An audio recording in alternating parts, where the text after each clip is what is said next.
Chief, let's start it off with what a momentous day this is and what this means for the nation. Well, very exciting day for our community. Thank all the team that's made this day happen and come together. You know, we're excited to take on this new initiative as a community, as a nation, to work with Great Canadian and make this come to life. You know, this is going to give us a lot of opportunity to provide that much needed service for our people and our membership that you know, maybe struggled over the years, but we're going to have that opportunity to help them now in a more, you know, better way to, you know, help them get through life a lot easier. So, you know, we're excited. We're very thankful, very happy today. What does owning the casino in practical terms mean for the financials for the everyday resident? Yeah, well, you know, to begin with, you know, we've always relied on government funding to get us through. So now we're going to be able to look at opportunities here to support even better and sooner. You know, a lot of the times over the years we've had to say, you know, no, we don't have the budget to support. Now we do. Now we will. So we're very happy that's going to happen. And so you just signed the agreement. Do you take ownership effective immediately? It's I think we're a bit away, but I think we're on the right track and things are moving along well. Yeah, things are moving incredibly well. There's a process that you have to go through to close the transaction, which really comes around regulatory approvals that are done by BCLC and GPEB, the Gaming Policy and Enforcement Branch, and that work is well underway with Snuneymuxw to get that done as soon as possible. What's the timeline looking like? Well, I'd love to say it's tomorrow, but that stuff does take work. The regulators are very busy and they work really well with us. But it's probably a good, you know, 4 or 5, 6 months by the time we get all those regulatory approvals in place and actually hand over the operation of the casinos. How much is the nation expecting to make a year through the casino? Yeah, those numbers are being worked out, but right today we don't know an exact number, but I know it's going to be a number that's going to help tremendous right away. How much did the nation purchase for? Is that allowed to be disclosed at this present time?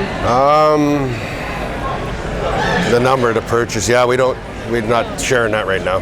What about the financing of it? Like, yeah, how it was financed? Yeah, so we went through First Nations Financial Authority.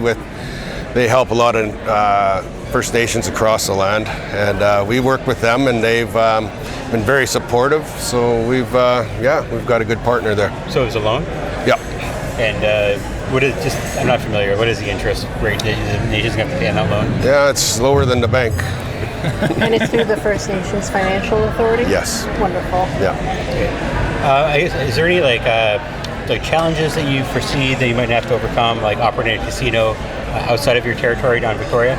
Well, we've reached out, and we're going to continue reaching out, and the door is always open to work with them, with our neighbors and our relatives down south. So we'll be proceeding to connect and work with them on this new initiative. Okay, so do you foresee like a formal partnership with those nations? Absolutely. What has been the reaction of your partners and of your neighbors down? Well, this moved so fast. This moved so fast, you know, with I want to say a couple months, and we're here today. So we were here with you in June, and now we're here again with you in September. So, you know, that time flew by. A lot of communities are busy right now, so we will connect, and we'll look at that when the time comes. You mentioned there will be staffing opportunities, employment opportunities for Snuneymuxw members. What does that look like, and will members have to sort of move closer to the casino, or would it be a daily commute? What would that look like? Well, we have casino in Nanaimo, but prior to that, you know, we're going to have to train our people to be able to work in casinos. So that will take some time, and we'll be putting that out to our membership. If they would like that line of work, then this is what you need to do to get educated to learn work in a casino. Do you foresee possible future acquisitions in the gaming industry? Well, I want to say anything's possible. Yeah, anything's possible. And for the casino here in Nanaimo, it's a pretty significant part of downtown real estate. What are your plans for that, like that land, like your future development or redevelopment plans? Well, with a business like that, you need parking. Yeah, so we're not looking at immediate development down at Casino Nanaimo. We want to run that and keep the doors open there. How does it feel making, the casino announcement and then a housing announcement on the same day? Yeah. I mean, it's millions of dollars. No, it's couldn't come at a better time. Our people are struggling. They need housing too. So, with this announcement today, it couldn't come at a better time. And we're very, very excited that this work is going to start as well. So on the housing front, are these two apartment complexes? Pretty much, yeah. Yeah.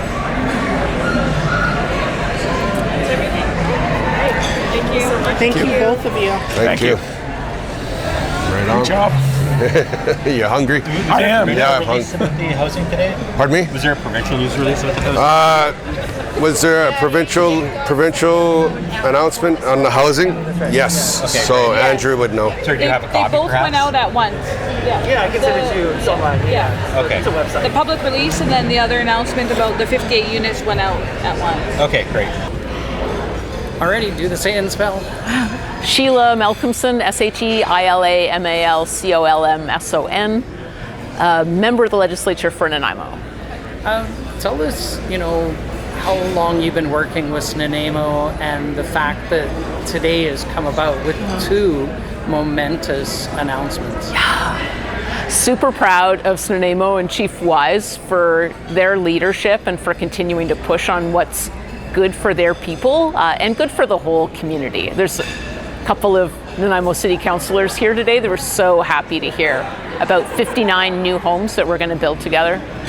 I've been working with Snuneymuxw since 2002 when I was very first elected, and the relationships and friendships are really part of what gets us to a day like today. There's so much pressure for more affordable housing investments across British Columbia. We've already opened 1,000 affordable housing units in Nanaimo alone, but they've filled in a second. So we need to build more. Snuneymuxw's a good partner, and that today we've announced another 59 is really good news for everybody. And the casino announcement, that's what started it all off. Right. Yeah. Snuneymuxw takes full credit for both of the casino purchases that they've done. There isn't a provincial hand in this other than us being the regulator to make sure that everything's going to work well. But full credit to Chief Wise and his team. And today's announcement was definitely a surprise, coming so soon after the purchase of the great Canadian casino in Nanaimo. It seemed like it was very surprising to the members here and to the nation itself. What more can the nation do? I mean, it seems like they're starting to check all the boxes and things are starting to really come together. For Snuneymuxw to be a leader in building affordable housing, for them to have built recently their own health center, for them to be the first place I'm aware of that in partnership with a school district, they built a school district school, but on reserve. It just is a real compliment to the nation for how well they partner with others. It comes right back to the leadership of the late Chief Viola Wise, who signed friendship agreements with so many of the agencies, Vancouver Island University, the city, the regional district, the Islands Trust, the school district, and that relationship building has manifested in real changes on the ground for people that make life better for everybody. As far as, contributions to the community, it seems like Snuneymuxw's giving back to the community by taking the burden of housing off the city and putting it within their own nation. Do you see this as kind of like a benchmark for other nations to, move forward and help their own people? Snuneymuxw is such a good partner for us as a province that they're the only nation that has a memorandum of understanding with BC Housing. So that was something that the Chief and Premier Eby signed together about 2 years ago, and then we just keep implementing it. So it is a model for others. We recognize each other's jurisdiction. We lay down the terms of our relationship and how we'll work together, and then our respective staff members go ahead on implementing it. And then a MLA like me advocates really hard to the finance minister for the funding that actually lets those plans turn into reality like we have today. How's this going to lift up and impact the community? Snuneymuxw, it's always been said, has got, for the size of its population, the smallest reserve in BC. And that's meant that a lot of people live away from home in Seattle and Vancouver and Victoria. So as the chief said today, more people are going to be able to come home, but also the housing that is not safe or healthy for people, we'll be able to take that pressure off. The nation will be able to then have that time to be able to do some renos or upgrades on some of the existing housing, because they'll have moved people into a new, modern, appropriate build that's up to all the current health and safety standards. What more can we look forward to from both the province and the federal partners for Snuneymuxw and other island nations? Federal government, I would say, during my time as Member of Parliament and also what I see now, has been slow to the table on a lot of things. We're still waiting for them to implement commitments that they've made to Snuneymuxw and to the community. And so for the BC NDP provincial government, we've just moved ahead and we're just taking action, working directly with Snuneymuxw, not waiting for the feds. It would be great if they show up and honor their commitments, but we're just working hard here at home on education, on childcare, on health, on housing, on marine protection. We're doing all those things together with Snuneymuxw. It's the right thing to do and it benefits everybody in Nanaimo. Anything else? No. We'll save your battery. Yeah. Your final